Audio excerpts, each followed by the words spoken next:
Assalamu alaikum wa rahmatullahi ta'ala wa barakatuh, mes frères et sœurs, bienvenue dans Dunya Wadin, votre frère en Allah. Inch'Allah, nous allons parler aujourd'hui comme précédemment nous avons parlé sur trois choses que les mecs, s'ils respectent ça, ils vont plus forniquer, Inch'Allah. Maintenant, on va passer aux meufs, aux femmes.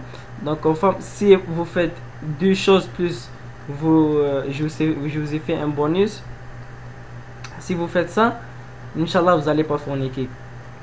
Donc, le premier point, mes soeurs, c'est que les meufs sont plus fortes que les hommes, 100 fois plus que les hommes dans ce domaine. Quel domaine? C'est le domaine de la fornication, de la détermination, etc.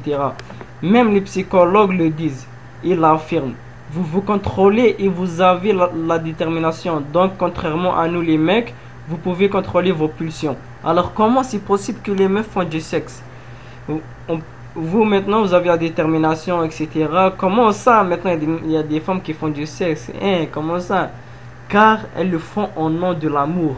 Dans les livres de la psychologie, par exemple, il y a des citations, par exemple, c'est comme ça.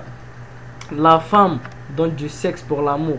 Et l'homme donne l'amour pour le sexe. Ça veut dire quoi? Ça signifie que la finalité de la femme est l'amour. C'est ce qu'elle cherche. La femme, elle cherche de l'amour, le love. Et le mec, il dit dans sa tête, ok, ça marche. Puisqu'elle veut du love, je vais lui donner de l'amour jusqu'à ce que j'obtienne le sexe. Je dis ça aux meufs, car cette règle est appliquée par beaucoup de mecs. Et tu vois, maintenant, je l'ai mis en grand, car il faut que ça soit gravé dans ta tête. Comme je l'ai gravé maintenant, il faut que ça soit gravé dans ta tête, parce que maintenant, c'est comme ça les mecs ils font. Ils vont aller sur Facebook, Twitter, ils voient les meufs et ils leur disent je t'aime, je t'aime, je t'aime. Et après ça, la femme elle tombe dans le piège et elle fornique.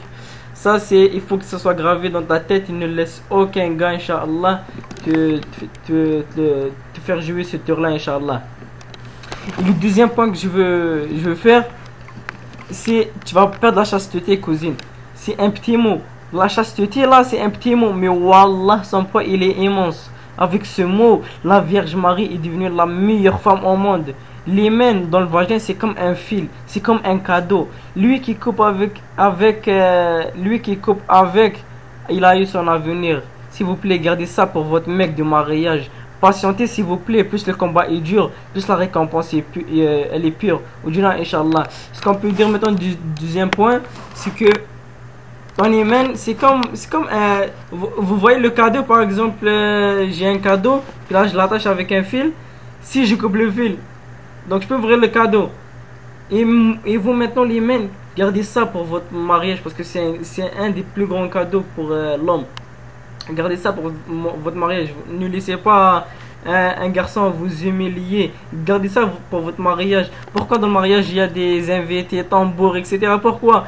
Parce que la femme elle vaut cher. La femme elle vaut cher. Toi, tu as un grand prix. Ne laisse personne te rabaisser ton prix, Inch'Allah. Puis le bon, ce que je veux faire, c'est que vous êtes mes sœurs, vous avez quelque chose de magnifique. Vous avez la pudeur. Comme par exemple, comme ils disent les poètes sur un animal, c'est le pigeon femelle. Il y a plusieurs poètes, ils prennent un exemple de pigeon femelle. Ils disent ils ne peuvent pas voyager sans leur mec. Sinon, si un pigeon mec s'approche et leur dit wesh, c'est quoi ton fan bébé? Tu sais comment la pigeon femelle va se transformer?